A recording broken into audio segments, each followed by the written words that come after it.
할렐루야, 반갑습니다. 2021년 10월 29일 금요일입니다. 오늘도 주의 은혜 가득한 복된 하루 되시기 바랍니다. 함께할 찬송 453장입니다.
하나님의 말씀의 열왕기하 4장 14절부터 17절입니다.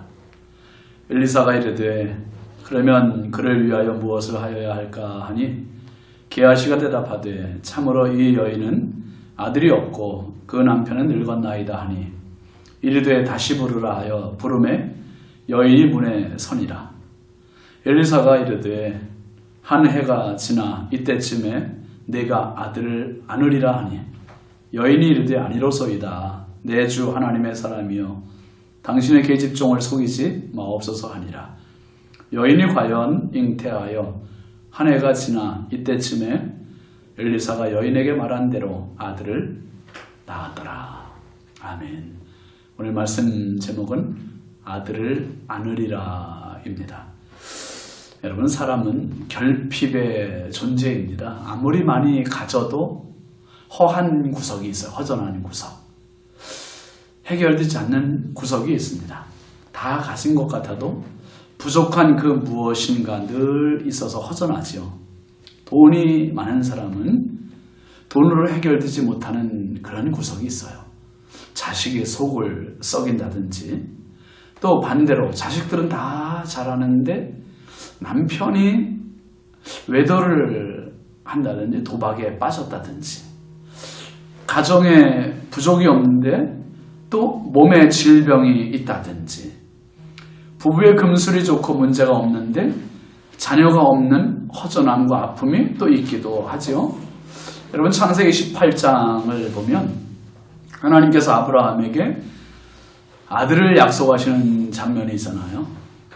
아브라함이 99세인데 자식이 없습니다. 어느 날 상수리 나무 아래 하나님의 사자가 방문을 하고 아브라함이 음식을 대접합니다. 그때 하나님의 사자, 천사가 아브라함에게 약속을 해요. 창세기 18장 10절 말씀 보면 그가 이르시되 내년 이맘때 내가 반드시 내게로 돌아오리니 내 아내 사라에게 아들이 있으리라 하시니 사라가 그 뒤 장막 문에서 들었더라. 사라에게 아들이 있겠다는 약속입니다. 물론 이 약속에 대해서 아브라함 자신이 기뻐하기보다는 그저 믿음이 안 가는 거죠. 믿지를 못했습니다. 그 아내 사라도 마찬가지였습니다. 심지어 웃었다고 했어요. 어이가 없었다 이 말이죠. 농담으로 여긴 겁니다. 왜 그렇습니까? 창세기 18장 11절 말씀 보면 아브라함과 사라는 나이가 많아 늙었고 사라에게는 여성의 생리가 끊어졌는지라 했습니다. 아브라함의 나이가 많은 정도가 아니라 늙었어요. 99세입니다. 그 안에 사라는 89세. 여성의 임신 주기로 볼 때 전혀 해당이 안 되는 그 연령대입니다. 여성들이 임신할 수 있는 필수 조건 중에 한 가지가 생리인데 생리가 언제 끊어지는지 모를 그러한 나이입니다. 그런데 천사들은 아브라함의 부부 반응과 전혀 상관없이 계속 말합니다. 14절 말씀 보면 여호와께 능하지 못한 일이 있겠느냐. 기한이 이를 때에 내가 네게로 돌아오리니 사라에게 아들이 있으리라. 이 말 앞에 사라의 웃음이 사라졌어요. 두려운 거지요. 그리고 1년 후 사라가 진짜 웃음을 웃게 되었습니다. 하나님의 축복입니다. 아들 이삭을 낳은 겁니다. 하나님은 전능하신 하나님이세요. 사랑의 빚을 진 엘리사 선지자가 수넴 여인에게 보답을 하고 싶어요. 작은 방을 만들어줬지요. 침상을 만들어줬지요. 책상을 만들어줬지요. 촛대까지 만들어줬죠. 얼마나 배려 깊고 사려 깊은 그러한 섬김입니까?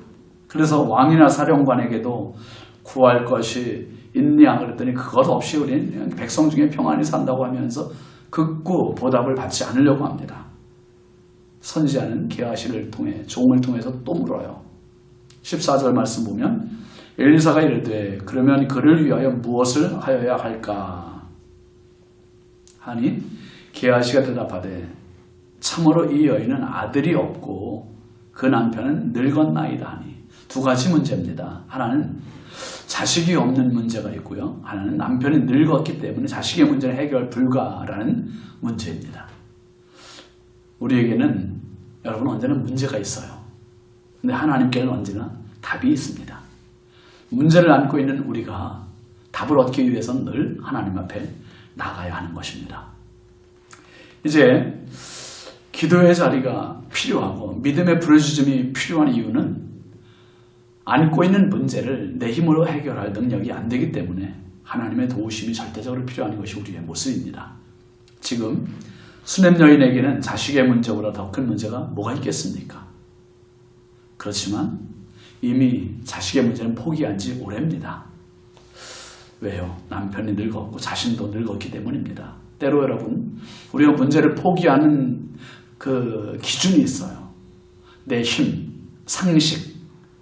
그 기준이 못 미치면 그냥 포기가 되는 겁니다. 자식의 문제는 낳을 수 있는 정년기가 있어요. 정년기.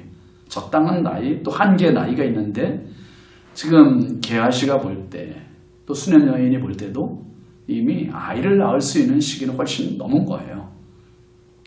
그런데 선지자는 다시 말합니다. 15절 16절 보세요. 이르되 다시 부르라 하여 부르매 여인이 문에 서니라. 엘리사가 이르되 한 해가 지나 이때쯤에 내가 아들을 안으리라 하니 여인이 이르되 아니로소이다. 내 주 하나님의 사람이여 당신의 계집종을 속이지 마옵소서 하니라. 엘리사는 수넴 여인에게 한 해가 지나 이때쯤에 네가 아들을 안으리라. 믿겨지지 않는 예언을 하는 겁니다. 당연히 여인의 입장에서도 속이지 말라 했어요. 믿지 않겠다는 거예요. 이 말이 원문적인 의미로는 이런 뜻이 있습니다. 기쁜 말이긴 하지만 저와 남편은 현실적인 문제로 인해서 포기했습니다. 현실적인 문제라는 게 뭡니까? 불임, 연령, 여러 가지가 지금 장벽이 되어 있는 겁니다. 여인도 남편도 포기한 지 오래입니다. 그런데 17절 말씀에 보면 여인이 과연 잉태하여 한 해가 지나 이때쯤에 엘리사가 여인에게 말한 대로 아들을 낳았더라 했습니다. 선지자가 말한 대로 한 해가 지나 그때쯤 여인이 아들을 낳았습니다. 여인에게 이것보다 더 큰 선물이 어디 있습니까? 주님 말씀하셨습니다. 마태복음 6장 33절에 그런즉 너희는 먼저 그의 나라와 그의 의를 구하라. 그리하면 이 모든 것을 너희에게 더하시리라. 여러분, 수냄 여인은 여인을 구하지 않았어요. 그냥 주의 종을 대접하고 싶은 그 섬김, 기쁨의 마음, 그것 가지고 섬겼을 뿐입니다. 그런데 그 마음에 숨겨진 소원을 하나님께서 아셨고 주의 종을 통해서 그 마음의 소원을 채워주셨습니다. 우리 모두가 마음의 소원이 있잖아요. 자녀들의 결혼 문제라든지 자녀들의 진로 아니면 경제적인 문제, 건강의 문제, 항상 우리 앞에 해결할 수 없는 포기된 그 문제를 붙잡지 마시고 먼저 하나님의 나라, 하나님의 의를 구하십시오. 그리고 뜻하지 않게 역사하시는 하나님의 은혜를 경험하는 그래 더 큰 은혜가 흐르고 경험되고 또 간증되는 복된 성도의 삶이 되시기 바랍니다. 기도하겠습니다. 하나님 아버지 감사합니다. 오늘도 새날 주시고 말씀으로 이 하루를 맞게 하시니 감사합니다. 아들을 안으리라. 믿겨지지 않는 그 말. 그런데 하나님께서는 능치 못함이 없으셨고 이루어 주셨습니다. 먼저 주님의 나라와 주님의 의를 구하고 내가 생각하는 것 이상으로 넘치게 채우실 주님의 손길을 경험하는 우리의 삶이 되게 하여 주옵소서. 오늘도 주께서 발걸음을 인도하실 줄 믿사옵고 예수님의 이름으로 축복하고 기도합니다.